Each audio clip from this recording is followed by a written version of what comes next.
The biggest problem on the planet today is fear. It's been a problem for a long time, but it's a huge problem now.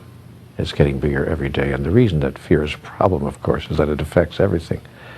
Everything we think and say and do, all the decisions and choices we make, all of our reactions, all of our responses, everything that we're experiencing can come from only one of two places. Conversations with God has made that very clear to me.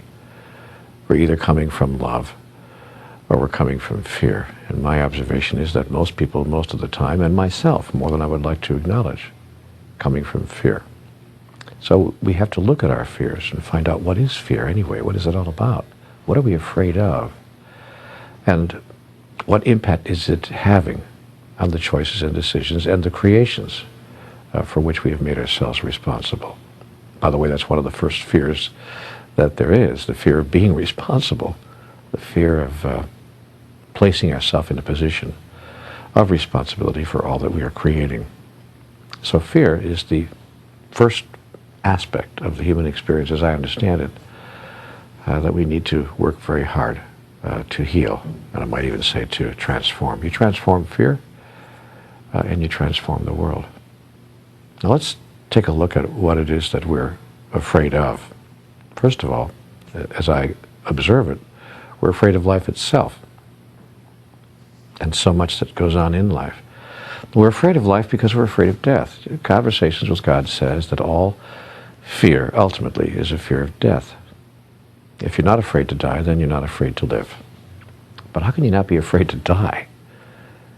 Well, you cannot be afraid to die if you understand what death is, and as a result of that understanding, you understand what life is. The wonderful book Home with God in a Life That Never Ends explains all this in extraordinary detail. It talks about the moment of our death, the process of death itself, and the reason that we're experiencing life as we are on this planet. I would suggest that anybody who wants to know more about this particular subject take a good look at that book. It's very difficult after reading that text to be afraid at any deep level of dying. And when that fear goes away, as I said, then fear of life disappears as well. We're afraid of nothing and no one because, and there's a very good reason why. See, all fear is based on the idea that we need something. That's what fear is, really. You want to know what fear is defined? The definition of fear is the thought that we are not going to be able to have something we think we need. It's as simple as that. The person who doesn't need anything has no fear of anything. When I don't need anything from you, I don't fear you. When I don't even need my own life, in a sense, when I don't think that I need this particular version of life in this particular physical form, then I'm not afraid even if you kill me. Then I really don't need you for anything. I don't even need you to stop killing me. That creates true fearlessness, and most spiritual masters reside in that place, a place of utter fearlessness. So when I begin to look at my own fears and begin to feel them, and when I have an idea that my fears are starting to, how do I say this, overcome me, overpower me almost, paralyze me, because all of us have been paralyzed by fear at one time or another. Some of us more often than we'd like to admit. When I get into that place, I take a close look at, what do I think I need? What is it that I think that I need here? Because that's what it is. Fear is need announced. So I look at, what am I thinking that I need? And is it possible that I really don't need that? Could I get along without it? What would happen if I didn't have that? What would happen if I didn't receive that? What would happen if what I think I need, I didn't experience or couldn't experience? See, now there are two ways that fear manifests itself. The idea that I will not get what I need, I'm not going to receive that, or the idea that I'm going to lose something that I need. I have it now, but I'm going to lose it. And that's most often presenting itself in human experience, as I observe it, in relationships. It presents itself in other ways as well. We have fears around money, fears around power, fears around health, and many other items. But more often than not, almost all the fears that I see people experiencing have to do with relationships of one kind or another, and especially those delicate relationships that we call romantic intertwinings of the human experience. Boy, oh boy, oh boy. First, I'm afraid that no one's going to love me, and then I'm afraid if somebody does, I'm going to lose the love. And how I solve that, when I do, except when I don't, but how I solve that when I do, how I get into a place of what I want to call spiritual health is when I understand who I truly am and that I actually don't need the love of another or any other in order to experience who I truly am, in order to experience serenity, peace, joy, happiness. Every time I think that my joy is obtainable, or that I'm sourced with my joy, that my joy comes from someplace outside of myself, I get into fear. Every time I'm clear that the source of my joy does not exist outside of myself, but is given to me, from me, by me, my fear disappears.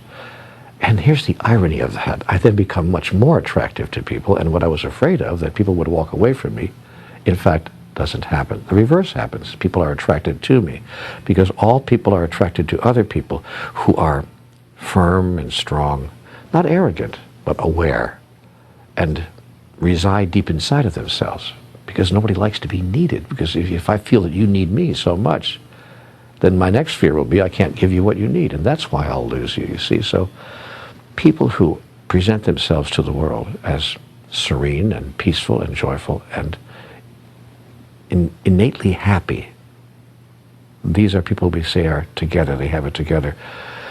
These are people who are aware that their happiness, their joy, and their peace comes from within. That's words we hear from every spiritual master. We hear them in all the spiritual books. But that experience is attainable. We can find it. We can go there. And that's, I think, the spiritual journey. That's the path to transformation. That's the movement away from fear. Someone once said to me that there's a great acronym for fear. Feeling excited and ready. Oh, I love that. I had a great teacher say to me one time years ago, call your fears adventure. What a great thought. So I'd like to maybe leave you with that thought for today. Whatever you're afraid of right now, realize a couple of things. One, it's not real. You're making it all up. Two, if the thing that you're afraid would happen actually did happen, you and I would still be here tomorrow. It really would make no difference at all. Unless, of course, you wouldn't be here tomorrow, in which case it absolutely would make no difference at all. Three, if you can call your fears adventure, you'll bring in an energy that will heal the fear, the energy of excitement, the energy of being inspired by life itself. Because life, you see, is a process that informs life about life through the process of life itself.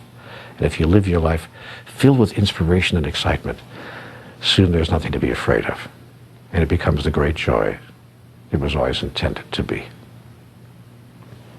That's how I see it. That's what my conversations with God told me about fear. I could be wrong, of course, about all of this.